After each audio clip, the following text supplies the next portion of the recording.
والإخوة المواطنون ابناء بوسليم الثورة. Much has been made about the fighting in Abu Salim district in Tripoli. What is Abu Salim?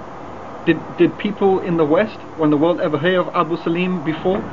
Abu Salim is one of the poorest and biggest working class areas of Tripoli, and it also happens to be one of the most loyal districts in Tripoli to Muammar Gaddafi and the Jamahiriya revolution in Libya.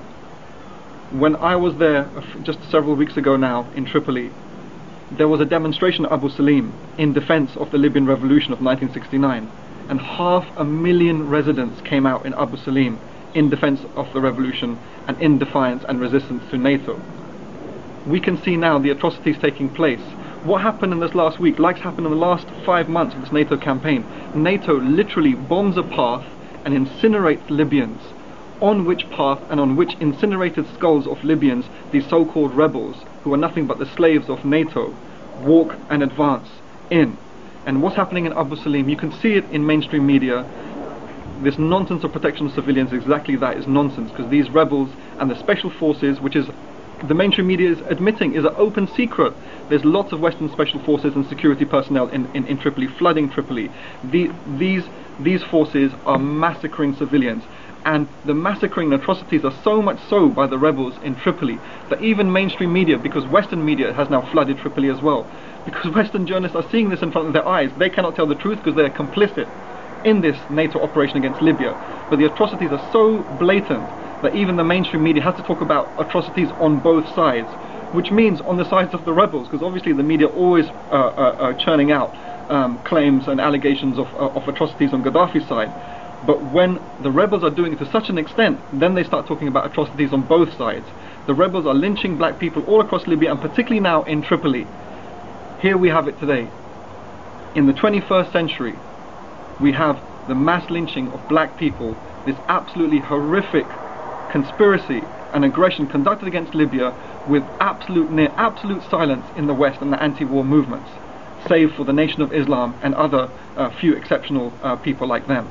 But the battle in Libya is far from over, because even now the rebel council in Benghazi dare not shift from Benghazi to Tripoli because of the security situation, meaning that the Libyan people who are resisting this NATO aggression are still resisting, and nearly no street in Tripoli, particularly the residential areas, are safe for the rebels or for NATO. So the battle is far from over. Sirte is still standing, Sabha is still standing, Mizda is still standing, and resistance of the Libyan people is happening all over Libya. We don't forget Umar al-Mukhtar, which the rebels have forsaken. Who is Umar al-Mukhtar? Umar al-Mukhtar was the hero of Libya who defended Libya against the Italian colonizers. Umar al-Mukhtar fought the Italians. Umar al-Mukhtar would have fought the British. Umar al-Mukhtar would have fought the Americans. He wouldn't have kissed the Americans and kissed the British and kissed the Italians to destroy his own people and to kill fellow Libyans and fellow Arabs and Muslims. No, let's be clear who Umar al-Mukhtar was. He was a great defender of Libya, and today he would be defending Libya against NATO and their collaborators. Today we can see the South African government refusing to accept this NATO operation on Libya by accepting the rebels. We can see Zimbabwe expelling the Libyan ambassador who's gone over to the side of the rebels. African Union is refusing to accept that the rebel council is the new government of Libya. Libya is the shield of Africa.